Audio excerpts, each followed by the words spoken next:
Wherever you go, whatever you do, throw a little at it. Omax, Vest and Briefs. கொட்டாம்பட்டியில் பெண்களுக்கான கல்வி நிலையம் அமைப்பேன் என மேலூர் சுயேட்சை வேட்பாளர் முருகன் உறுதிபட தெரிவித்துள்ளார்.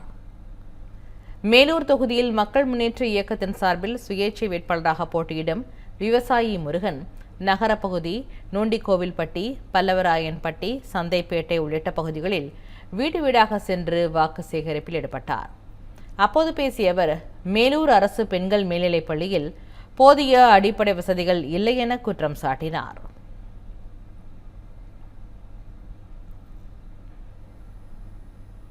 இப்போ தொகுதி முழுக்க போய் பார்த்தா எங்கேயுமே பள்ளிகளில் நிலைமை சரியில்லை.